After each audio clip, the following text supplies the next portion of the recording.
বাইরে খুব নয়েজ আসছিল বলে আমি ভয়েস করতে বাধ্য হলাম। আমরা এখন অফিস থেকে চলে এসেছি, মানে আমরা যাচ্ছি হচ্ছে ময়দানের একটা স্টপেজ আগে আমরা নেমে ফেলেছি, কারণ আমরা জানতাম না।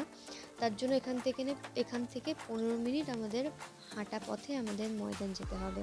যেহেতু আমারও নতুন, আমরা ময়দান যাওয়ার আগের স্টপেজে নেমে পড়ি এক্সপ্ল্যানেটে। তার জন্য আমাদের এখান থেকে 15 মিনিট হেঁটে ময়দানে যেতে হবে। গুগল ম্যাপ দেখে এবং সাইডের লোকজনদের জিজ্ঞেস করে আমরা ময়দানে পৌঁছাই। আর কথায় আছে না, বাঙালিদের 12 মাসে 13 পার্বণ, তার মধ্যে এই যে বসন্ত অর্থাৎ ঋতুরাজ বসন্তে বাঙালিরা দোল উৎসবে মাতে। আমরা আপাতত ময়দানে পৌঁছে গেছি এবং এখান থেকে আমাদের তো এখান থেকেই আমরা লাইভটা করব। এখনো কি দাদা জয়ন্তম দাকে আমরা খুঁজবো, তারপর ওখান থেকেই আমাদের শুরু হবে লাইভ। চলো থাকো আমাদের সাথে। এই যে ময়দান, পুরো ঘুরিয়ে তোমাদের দেখাচ্ছি ময়দানটা। দেখতেই পাচ্ছ নানা রঙে সেজে উঠেছে একদম পুরো ময়দান।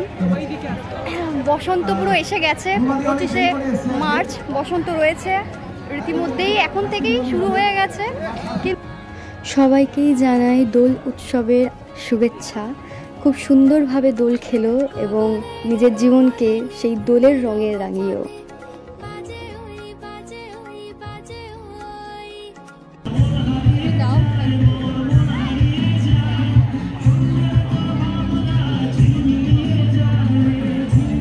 এবার প্রথম এলাম, মানে এক্সপিরিয়েন্সটা পুরো আলাদাই, মানে প্রেস হিসেবে এখানে প্রথম এলাম। দারুণ একটা এক্সপিরিয়েন্স হলো। আমি পুরো প্রথম ছিলাম রিতার সাথে, খুব ভালো লাগতো। দোল উৎসবে যাব আর দোল খেলবো না, তা তো হয় না।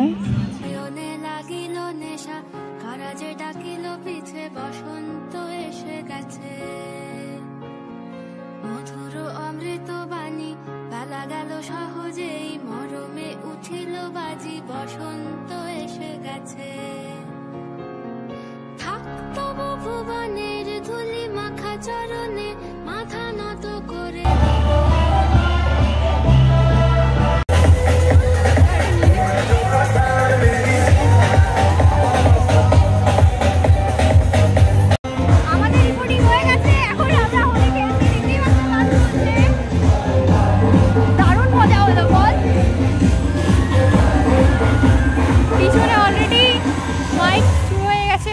বাজনা হচ্ছে চারিদিকে, শুনতেই পাচ্ছ তোমরা, পুরো হোলির আমেজ, মানে আমরা রিপোর্টিং করতে এসে আমরাও ঝটপট কটা ছবি তুলে নিলাম এবং ওখানে আসা দিদি বোনেরা আমাদের গালে একটু করে আবির ছুঁয়ে দিল। তারপর আমরা নিজেরা আবির কিনে এই যে ভূত হয়ে আমরা আবির খেলেছি।